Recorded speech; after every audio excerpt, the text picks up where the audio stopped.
Rev it up and welcome to Cars Yeah, show number 1758.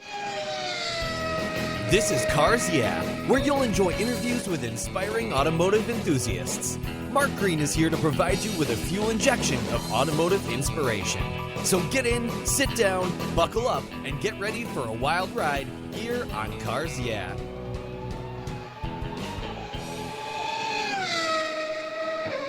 Hello, inspiring automotive enthusiasts, and welcome to Cars Yeah. Today I'm in Portland, Oregon, not too far from where I live in Gig Harbor, Washington, with a very special guest, someone I've wanted to have on the show actually for a long time, Chester Allen. Hey, Chester, welcome to Cars Yeah. Are you buckled up and ready for a fun ride? You bet. Now, I know as a guy who likes to go outdoors and drive an outdoor vehicle, being outdoors is probably something that you really enjoy, right? Yes, absolutely. Yeah, absolutely. Well, we're going to talk a little bit about that, and I want to give you a proper introduction. But before I do that, what's one little thing that most people don't know about you, Chester? I guess they probably don't know that I didn't grow up in Oregon or the Northwest. I grew up in Southern California mostly, and people are always astounded when I tell them that I am not a native Oregonian. Yeah, where in Southern California? Topanga Canyon. Oh, yeah. Very familiar. There's some good driving roads around there. Some good driving roads, good surfing beach, lots of good fishing, lots of good things going on in Topanga Canyon. Absolutely. Well, my listeners know I grew up down in the San Diego area, so we're two SoCal boys who were transplanted to the Pacific Northwest. And in a way, you're also a bit transplanted to the eastern shores of the United States up there in Rhode Island, and I'll explain that in just a minute when I give Chester a proper introduction. Chester Allen is a lifelong journalist and the executive editor of Linkage magazine and the linkagemag.com website. You'll remember from my talk with Donald Osborne yesterday talking about Audrain and Linkage, so there's that tie-in to Rhode Island, a beautiful part of the world. He spent more than 20 years in the newspaper business as a reporter, an editor, and a columnist before transitioning to magazines when he joined Sports Car Market magazine, where he was their executive editor from 2010 to 2020. Chester is also a veteran freelance writer, photographer, with published stories in many outdoor magazines and websites. There's that Outdoors link. He's the author of several books on fly fishing and outdoor travel.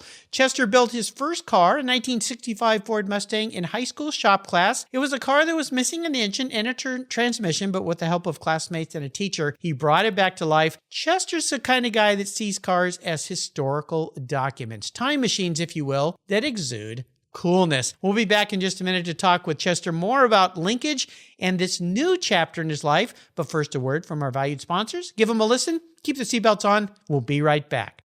You've heard me talking about Covercraft here on Cars Yeah since I began bringing you inspiring automotive enthusiasts over 7 years ago. Covercraft is a company I've trusted to protect my beloved vehicles since I was in high school, way back in 1975. Did you know they've been in the business longer than that? Covercraft was founded in 1965. Maybe they would have had a cover for my pedal car back then. I'll bet they did. You don't stay in business for over 55 years without providing your customers with superior quality, innovative solutions, and a massive breadth of selections and categories when it comes to protection. Their custom-fit car covers are just the start. Covercraft offers covers for cars, trucks, ATVs, boats, outdoor furniture, it's on my patio, seats, trunk covers, floor dashes, masks for the front of your rides, and so much more. I have got something special just for you as a listener here on Cars Yeah. If you use the code YEAH21, YEAH21 at covercraft.com, they'll give you 10% off. That's right, 10% off. Just use the code YEAH21.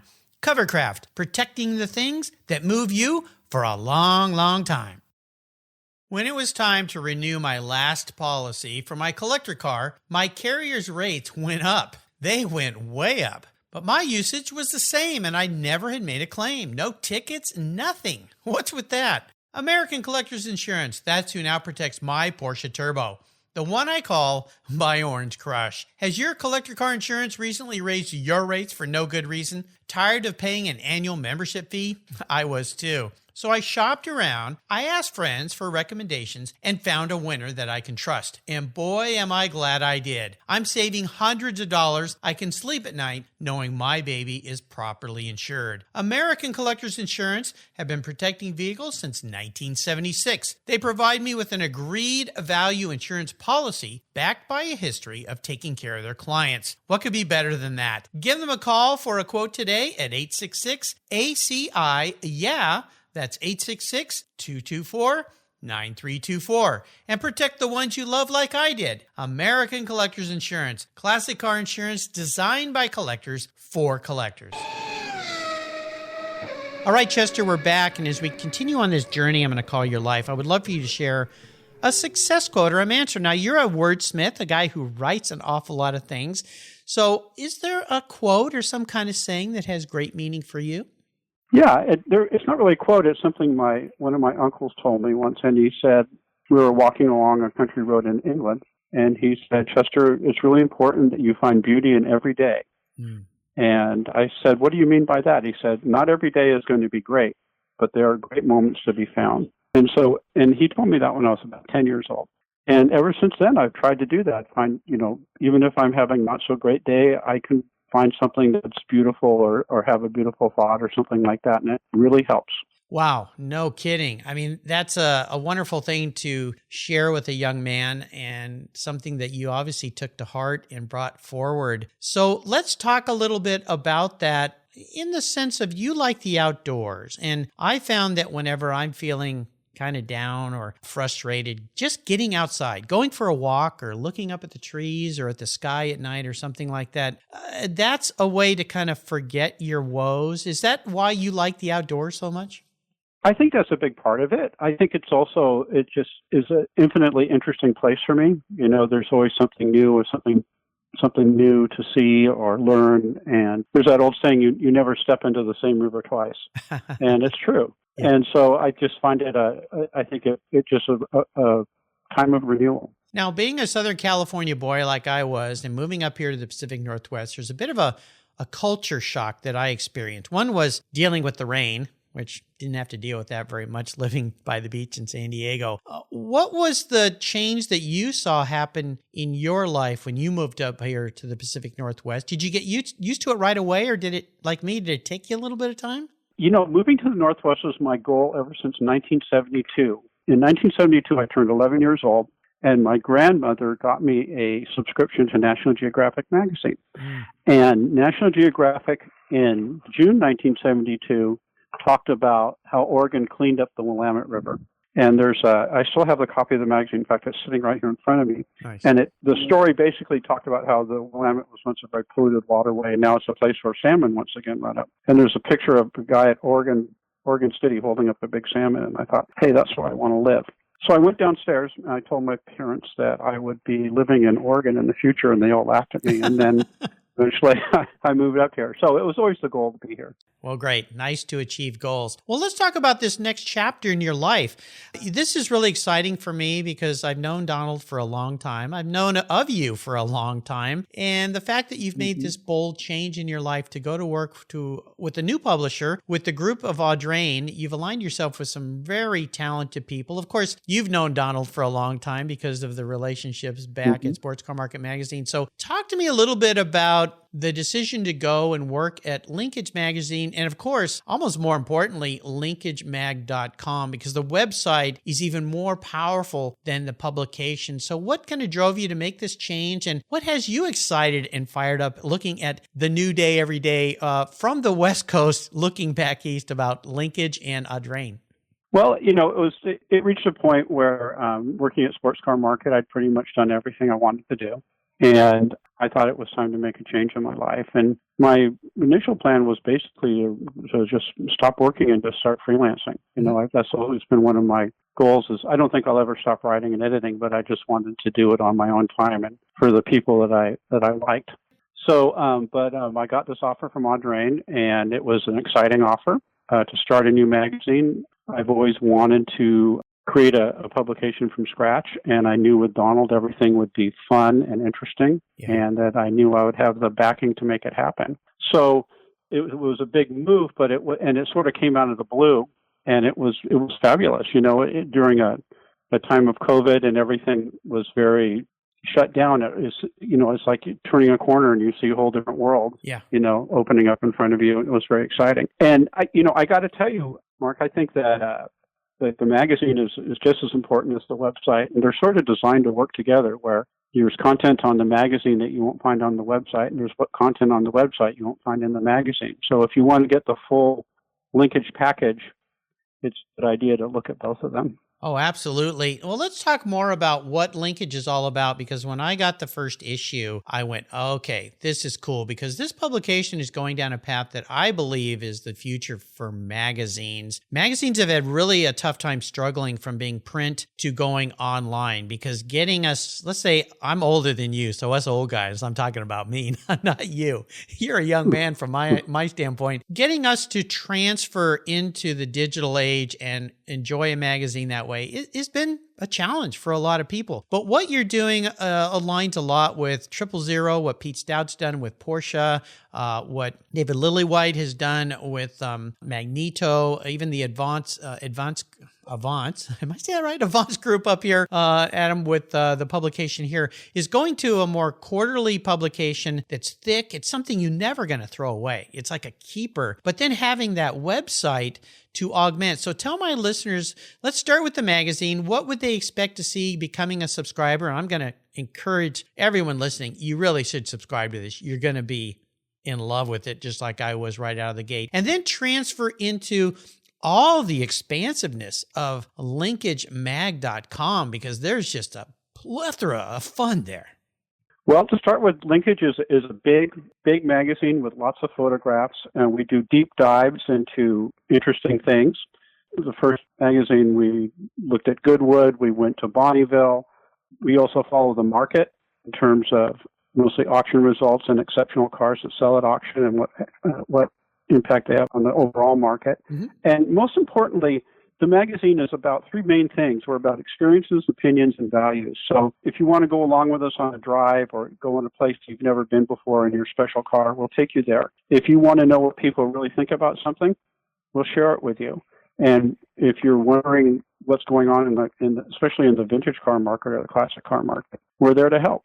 So those are the three things we sort of base it on, and we've sort of thrown it into a rich mix with really great writers and really great photographers, where we try and catch a moment in time that you can enjoy for the rest of your life. It's beautifully designed. There was a great article in your first issue, Real or Replica, which struck a chord with me. And some of the folks that spoke and wrote in here, Jacob Greason, who's been a guest here, Cam Ingram, mm-hmm. Judy Stropus. Another shout out to Judy. Congratulations for Motorsports Hall of Fame. She's a gem in the automotive world. Mm-hmm. I found cool because I had a replica, a Beck Spider, for a long time. And I know, going back to Sports Car Market days, the term fakey-do was used there a lot. And it always bugged me a little bit because it was a 550. I couldn't afford a real one, but I could get the experience with it. So you got a really great cast of characters here contributing. And I love the format, I like turning pages. But then I went to the website and I said, well,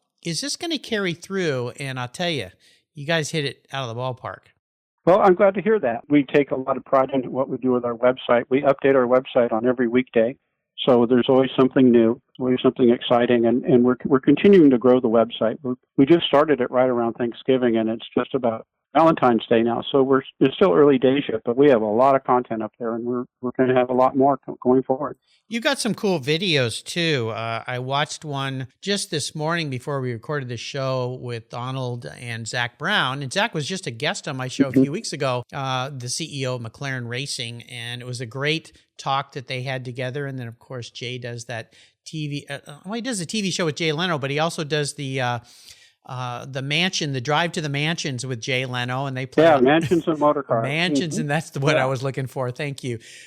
They play off each other well. The T-shirted, dirt under the fingernails Jay Leno, and the bow tie, always eloquently dressed Donald Osborne, which is really, really fun. But also, we'll talk the market here, because you carried over a lot of what you used to do into this new publication about the market, because most of us who are into cars always want to know what's going on in the market, what cars are selling for, what they're worth, and so forth. So that's a big key part of this, right?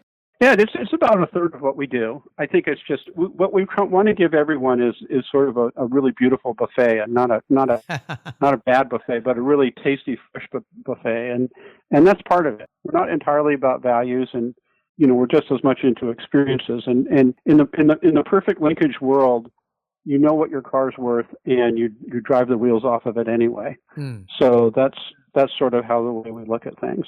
Yeah, Donald mentioned that. And I love that because so many times we get trapped in the concept of a collector vehicle. And I am a big victim of this. Putting miles on it diminishes value. And I'll tell you, as Donald has taught me, you don't buy a car because you think it's going to be worth a lot of money. You buy it because of what you want in that vehicle, how you're going to use it. And for goodness sake, get out and drive it and enjoy it. And actually, once we're done with this talk today, I'm going to jump in my 87 Porsche Turbo before the snow starts falling tomorrow and take it for a little exercise today, just because I've talked to two great guys today from Audrain. So you've inspired me.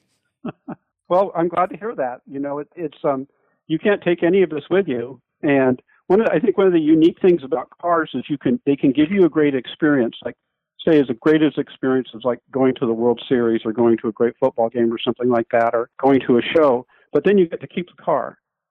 So it's like a never-ending, if you take care of it, it's sort of like this never-ending ticket to adventures. And not, so in terms of an investment, it's great as being a great part of your life and making your life better. And I think by far that is more important than whether your car is worth $55,000 or $105,000, depending on how many miles you put on it. Yeah. Every time I've sold a collector car I really enjoyed and the new owner has driven away, I've looked at my wife and said, why did I save the car for him? That's exactly right. I should have enjoyed it more. And I know why I do it. And I'm kind of a nutcase when it comes to things being perfect. And I'm trying really hard to not be so much like that, because you're right. You can't take it with you. And if anything, COVID has taught us that you just never know what life will bring you. And, every day's a gift, just like was your uncle that gave you those wonderful words of wisdom that every day is something that you can find beauty in. So get out there in your car and find some beauty in driving your old collector car. I want to ask you about a big challenge in your life, maybe even a big failure, something that you had to overcome, Chester, but more importantly, what did it teach you that ended up being positive in the end? There's a couple of ones. I guess I will start with probably the biggest first challenge I had in my life was when I was actually building my first car. Mm-hmm. And I was basically cleaning parts with gasoline. And, I'm being pretty careful, but I I was wearing a pair of Levi's. I spilled some gasoline on my pants, and I thought, I got to get these things off. So I walked into the house, and there were several different ways to get to my room, but I wanted to go to the laundry room to put my pants someplace where they can get washed. And I walked into the kitchen, and I leaned against we had a big gas range stove. I leaned against the stove, and the pilot light set me on fire. Oh my gosh. So I was lucky in a way because right outside the kitchen was the swimming pool, and I basically ran through a sliding glass door and just jumped in the pool. Did you crash through the glass? Yeah. Oh my gosh, even worse. I mean, I had an aunt that almost lost her life doing that. Oh my gosh. Well, I was lucky. I only got a couple cuts, and because I moved really fast, I got a couple third-degree burns on my legs, but not too bad, and wow, quite a bit of second-degree burns. And I remember jumping in the pool thinking to myself, you have just done the stupidest thing you've ever done in your life. Yeah. And then, it was a very painful experience, and I had to be hospitalized for a while, and I got skin grafts and everything. And nowadays, if I walk around in shorts all the time, and you can hardly tell this happened to me, but, and I had to work my way through some pain and everything like that. And, but what it taught me is that, number one, be careful. Yeah. Number two, once you get into a situation, try and think as clearly as you can. Mm-hmm. And the third thing is that sometimes you just got to put your head down and work your way, through the process. Everyone talks about the journey and the process and all that kind of stuff now, but, it was I was, 15 years old and I didn't know anything about process. I just went to school every day. And, sure. And just like, I had to jump through a lot of hoops and do a lot of different things to get back to where I wanted to be. Oh my gosh, that is frightening. Well, you think about this. Yeah. Working, cleaning parts with gasoline. No, don't do that, listeners. Don't ever do that. Even if it seems easy, don't ever do it. Then catching on fire and running. Last thing you usually want to do. They always say stop, drop, and roll. Don't run because it feeds the fire with oxygen. And then running through a glass door. Probably don't want to do that either. But, you saw that pool. That was your savior. So, wow. Oh my gosh. That could have been even far, far worse. So I'm so glad that it wasn't. Burns are one of those things that's got to be one of my biggest fears, is getting burned badly. I had a good friend that went through that, and the horrific challenges of going through multiple skin grafts and dealing with that. Oh my gosh. That must have been scary for a 15-year-old. Yeah, it was kind of scary. I was lucky because I had, a good support system and really great friends. And, I was injured enough to be a pretty serious thing, but it was also, I never felt like my life was, on the line or anything like that. My next door neighbor's father, my best friend, father came and saw me in the hospital. He goes, this sort of sucks, but, he goes, but you'll work through this.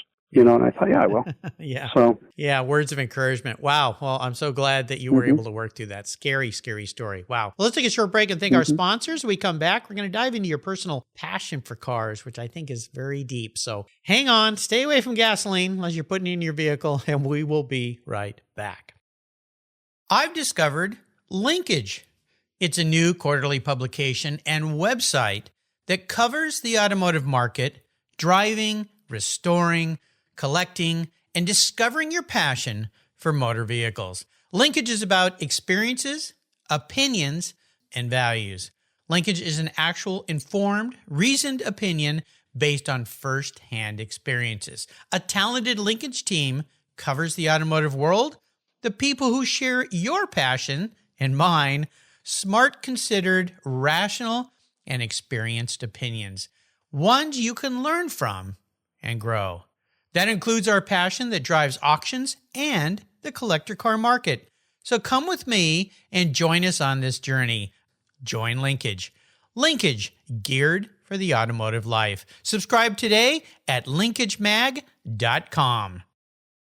Crash jewelry is handmade from the metal of luxury cars while preserving the original factory paint. Founder Christy Shimke came up with the idea when she moved her jewelry studio into her husband's Los Angeles auto body shop. After watching beautiful Porsche ultraviolet fenders and Ferrari Rosso Corsa hoods head to the scrapyard, she developed her own unique upcycling process of cutting, bending, and sanding the metal into unique, wearable pieces of beautiful automotive art. For Women's History Month here on Cars Yeah!, Crash Jewelry is giving away a special Ferrari Art Deco cuff. The cuff includes an empowering message engraved inside. Enter to win today by subscribing at crashjewelry.com. Plus, Christy is offering Cars Yeah! listeners 10% off in March when you use the code CARSYEAH at checkout. That's crashjewelry.com and use the code CARSYEAH today. And don't forget to follow Christy on Instagram at Crash Jewelry. All right, we are back. I would love for you to share a story with me that instigated this passion you have for cars. I mentioned it, and you mentioned it too, this Mustang you got shop class that you had to bring back to life. Is that the time in your life you knew that cars were part of it, or was there another time? I think the first time that I thought cars were just the most amazing thing is one of my earliest memories is my father had a convertible Dodge, I would be wrong to tell you. I don't know what the model was. There's no picture that exists of it. It was yellow and black, and they had a convertible top that could go up and down. It was probably a 58 or 59 something. Had big fins in the back. And my dad would take me on a drive, and we would drive along Pacific Coast Highway, and the wind going through the car and the smell of the salt air. It was just, to me, I thought, this is what a bird feels like when it flies. And so I thought to myself, I really need to get a car, and I was probably, 3 or 4 years old. Wow. Yeah, so, I need a car. And, because it was just, when you're that age, you see something that really grabs you, and it's a very visceral experience. It's just like, it becomes this huge huge thing. And it never, if you're lucky, as you grow older, you retain that ability to seize upon your passions. But when you're that age, it's very easy. Your passion could be an ice cream sandwich or, having a transcendental experience with your dad in a car. Yeah, I can relate. My father, when I was 5, bought a 49 MGTC, and I never forget the rides in that thing. I just felt so cool. Plus, sitting on the left side, since it was a right-hand drive car, I got to sit where the driver sat, which was kind of neat. And that car is pretty old, rustic car, when you think about it. Now, I didn't go that fast, but you smelled and felt everything. So, yeah, that's the one that did it for me. What was the really special car in your life? Was it that 65 Ford Mustang, or is there another vehicle that really stands out for you? And share a story about it, if you will. The Mustang was really important to me, and it was a start. But I have to say, probably the most transcendental vehicle that I've had has absolutely no romance to it at all. And it would be a 1973 Ford F-100 pickup truck. Okay. And I bought it when I was 19, and it was a truck a guy used to haul his boat back and forth to Arizona in the wintertime. And it had like 8,000 miles on it. And it was gorgeous truck, and had hardly any miles on it. And I thought to myself, if I put a canopy on this thing, I can take it to Mexico and just kick around or go lots of different places. So for about 5 years, I took this truck from about 8,500 miles to about 170,000 miles and just drove all over the place with this thing. And, I had a little like bed in it and everything like that. So it was sort of like a primitive overlander thing like people are doing now. Yeah. And I mean, I slept in this truck in Mexico, in Canada, all over the Western United States. And it was sort of my magic carpet ride. It was a place that really showed me, it was my avenue to falling in love with the American West and with traveling by car and being self-sufficient while I did it. And I didn't need a lot of money because I wasn't staying in hotels. And so it taught me how to depend on myself in a lot of different ways. Nice. And it also, I think the engine was so smooth. It was like it had been blueprinted or something. It was just the smoothest running. You could put a glass of water on the dashboard and it would hardly move at all when that truck was idling. It was an amazing truck. Wow. I love those. I love the way the front end kind of slopes forward. The top of the hood is further out than the bottom of the grill. And they always kind of, to me, when I look at that era, that age of the Ford, plus the classic F-100, it looks like it's ready to go, or it's already going before it's even going. It just has this motion forward kind of sense to it. So, I like the way you told the story too. Very nice wordsmithing. Well, here's a bit of an introspective question for you, Chester. If you woke up tomorrow and you were a vehicle, you were manifest as a vehicle, not what you want to be, because that's too easy. This is your personality in a vehicle. What would Chester Allen be, and more importantly, why? I think I would probably be, in terms of my personality, I think I would probably be something like a Land Rover or something like that. Something that had four-wheel drive that could go a lot of different places, was not afraid of going down the road less traveled, really wanting adventures and to being self-sufficient during these adventures. So I think I would have to be with something with knobby tires and four-wheel drive. Okay. I like it. That fits with how what I've learned about you today. Well, we are entering the last lap. Some quick questions, quick answers. So here we go. What's one of your personal habits you believe has contributed to your many successes in your career? I always end the day completing what I aim to do at the start of the day, no matter how long it takes. Yeah, there you go. Completion. Yeah. Tenacity, fortitude, all of those things. Nicely done. How about if I could arrange for you to have a drink or a meal with anyone in the automotive industry, living or someone who's passed? Who would it be? I think it would be someone like Henry Ford. And the reason why I would want to do that is I'd want to sit and ask him, I would say, what gave you the idea to have an assembly line? What kept you going when you tried lots of different cars and sometimes they worked out and sometimes they didn't? But, success came to Henry Ford kind of late in life. Yeah. And he wasn't always a nice guy or a good guy, but he did interesting things. And, for example, he paid his workers pretty well. especially at the beginning, because he realized that he would do better that way. He would have a stronger company, he would have better products, and he would make more money. So I think he was, and he had some unsavory things in his life. But I'd want to ask him those questions because he was in it at sort of the very start of this. And I would just want to get a feeling of what it would be like. I mean, it would be like talking to Lewis and Clark going across, the Western United States, being the first people there. Right. He was kind of one of the first people for mass production of automobiles. Amazing the things that he did. I mean, really, if you study his history, it's mind-boggling almost. How did he pull this all off? Had a lot of good people around him, I guess. Now, when it comes to automotive advice, is there some great advice someone else has shared with you that you found really useful? Yeah, and I think we touched on this earlier, and that is buy what makes you happy. And once you buy that thing that makes you happy, take care of it, but also use it. Donald talks a lot about, conserving a car, where you're using the car and taking care of it and conserving it, where you're giving it the care it needs to continue on and survive, but you're not, taking it to a point where it's going to need a restoration or anything like that. So the car sort of ages along with you, and it becomes part of your history, part of your life. And right. I really like that all-encompassing notion that you can keep this thing going as long as you want to. Absolutely. My Porsche I'll take for a drive today after we talk, I've had for 12 years now. So, it's starting to feel like a good pair of socks, I guess. So how about when it comes to great resources? There's so many these days. Is there one you'd like to share? Well, we've already talked about Linkage's product, linkagemag.com and Linkage Magazine. One of the resources that I would like to point people to is your friendly neighborhood bookstore. And whether it's online or hopefully you have a good bookstore close to where you live. And if you go to one of those and go to the automotive section, you will find amazing books, amazing stories. It's almost a limitless world it can introduce you to a limitless world.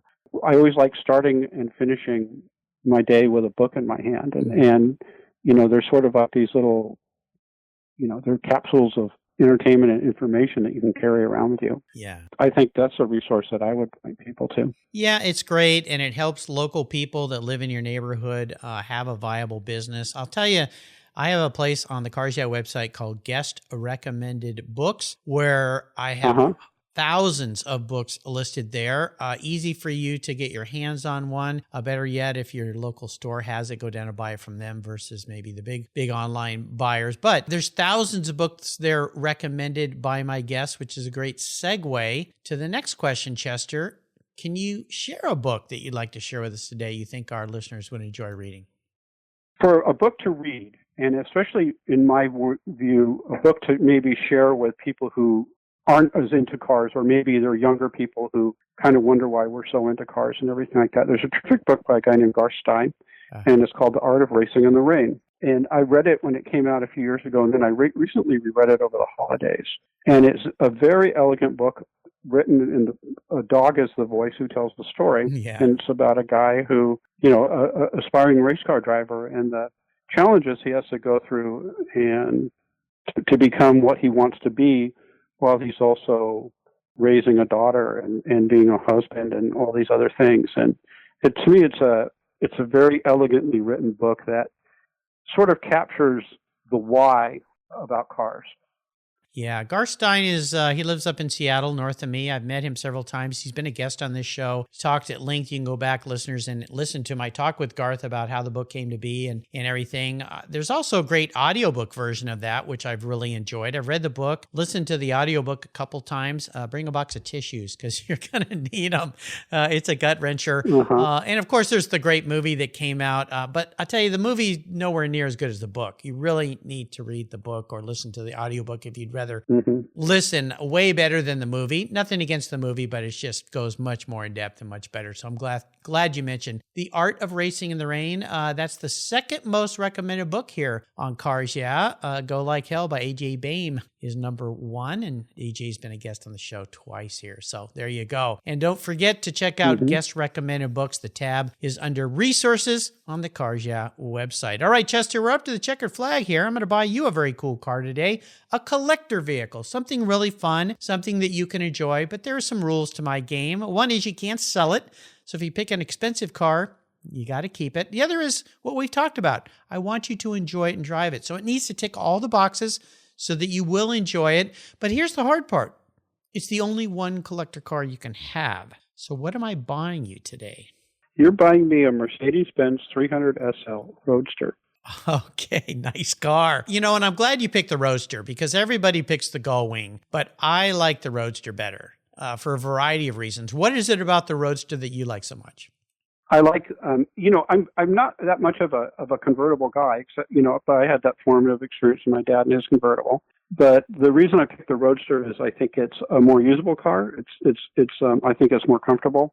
If I'm going to own a car for the rest of my life and it's going to be a special car, I think I would like it to be one that I would take out at special times. And so I would think of it as here in the Northwest as a June through October kind of car. And I want to feel the wind in my face in that car. Yeah. And being the 300 SL, it's going to be able to keep up in modern traffic. It's a gorgeous piece of machinery. There's plenty of support for it. I don't think I would ever get tired of driving that thing. No, I don't think you would either. You'd have to drive up here to Gig Harbor and pick me up so we could go for a drive. That car, I believe, is probably one of the top cars if you're going to go do vintage car tours and rallies, is probably one of the top 5 to pick because it's just a tank. It does it all. It goes fast, fun, reliable. And yeah, I like the Roadster better myself too. Even if you had the removable hardtop or the soft top on it, I just think I would prefer that to the Gullwing. A lot more comfortable car. Do you have a color choice? Just so I get you the right one. I tend to like black cars or gray cars or white cars. So any one of those colors would work for me. Okay. All right. Black, gray, or white. All right. I'll get to work. I saw a really beautiful white one once, which you don't see many white ones with a red interior, which was actually kind of quite stunning. It almost sounds a little gaudy, but in that car it worked. It was a little bit of an off-white, kind of an ivory white color. So yeah, maybe I'll go look for one of those for you. So there you go. 300 SL Roadster. Nice choice. Right. Now, Chester, you've taken me on a great ride, all of us on a great ride today. I want to thank you for being a guest here today. Before I let you go, could you share one little parting piece of guidance or wisdom when it comes to old cars before you drive off into the beautiful mountains there around Portland, Oregon? Head out east along the river in that beautiful SL. I think I would say, it's a cliche, but I think it's true. And when I was in journalism school, everyone was saying to me, it's tough to get a job in journalism, and it's tough to do this in journalism, and it's tough to do that in journalism. And I just thought to myself, yeah, but this is what I'm supposed to do. And I realized over time in a sort of long career in journalism is that if you follow your heart, if you truly follow your heart, if you know this is what I want to do, whatever it is, whether it was picking out a car, picking out a career, where you want to go on your next vacation, then good things will happen. If you try and accommodate other people or try to compromise in how you want to live your life, I think you will find yourself feeling like your life has got too many compromises in it. Well said. Follow your heart. Do what you want to do, and good things will happen. Absolutely. What's the best way for people to follow along with you in Linkage? Well, you can find me in Linkage. I write the little column at the end of the magazine called Taillights. So Linkage Magazine, on linkage.com, I have a blog called Asphalt Adventures. So those are two good ways for people to follow me. If they're interested in other things I've done, they could just Google my name, Chester Allen, and they'll see, books that I've read or magazine or, articles I've done for other magazines and stuff like that.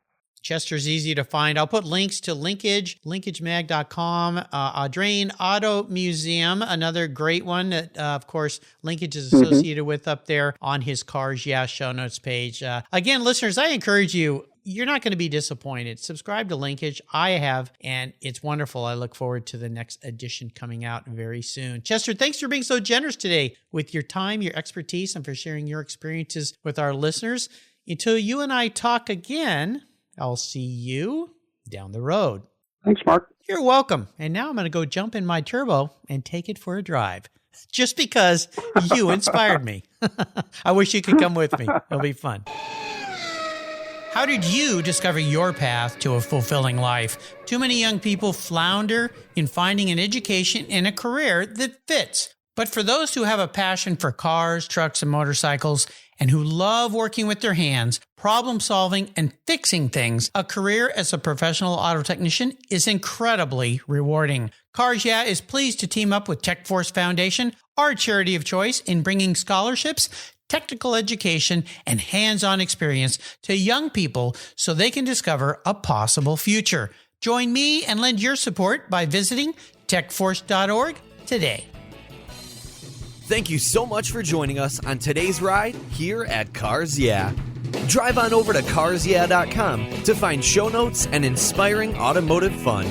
Download your free copy of Filler Up, a fun book filled with gorgeous photographs of fuel filler fun, including quotes from more inspiring automotive enthusiasts.